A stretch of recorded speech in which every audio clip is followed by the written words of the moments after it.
according to Wister Oledias, in a pamphlet from 726, and I quote, "The plains, for which our husk was thrown upon, and our seeds ejected and nurtured were within these mountains. It is our creed that these mountains are the true home of the Qyo people. From each declining base through each mountain chasm opening and out to the dammed seas, these lands are claimed and protected by the Qyo and nurtured by the grace of the body incarnate." End quote. This was intended as a bold statement. The Qyo High Council were purposeful in calling out adversaries to the claim. While nothing happened immediately following the bold pamphlet that was produced en masse, arguably the first piece of successful press stirred the enemies of Qyo into action. The Lipids to the northwest of Qyo had accumulated more than enough hatred for a conflict with the religious order, but needed the time to outfit their smaller forces with more sophisticated weaponry. The states of Pachinoi and Satarius to the south of Qyo simply fortified their own position, as they didn't see any benefit from claiming land within the canyon boundaries.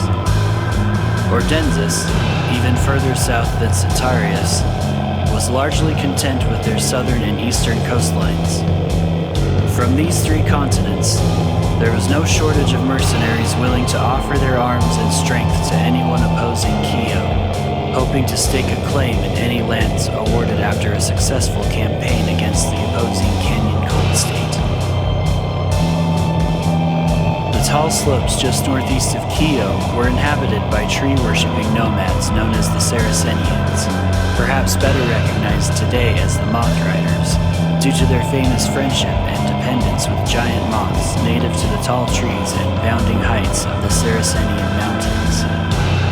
The Sarracennians were largely divided families or lone wanderers seeking the best plots of forest for which to settle down. This had the effect that many dwellings of individual Qyo or a small family with their moths and beast neighbors, in addition to many strange and dangerous beasts that foraged in and around the tall and daunting trees far to the north, formed somewhat of a functioning community separate from the busy cityscapes of Qyo Canyon.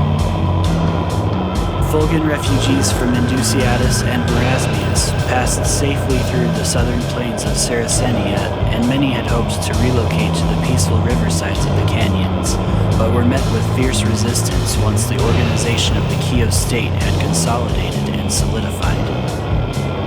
The stance taken by the Qyo authorities regarded their religious practice of deforestation by fire, a clever tactic utilized to justify the overall behavior of the Qyo autocrats, referred to the disorganized tree line of Sarracennia's border as a reason to advance. Literally, that the upkeep standards of Sarracennia's borders weren't up to Qyo satisfaction. Not to mention the Sarracennian allowance of Fulgen refugees through their lands and into Qyo Canyon, having a key influence on Wister Oledias' advancement into the lands of the Moth Riders in a push for dominance over the entire northeastern landmasses of the body incarnate.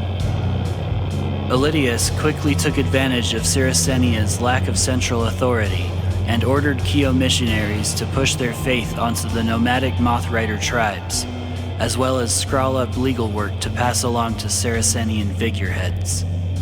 While this was met with a mix of friendliness and hostility for the touring Qyo priests, events were happening in neighboring countries that would raise the tensions for everyone involved in Qyo's grand crusades.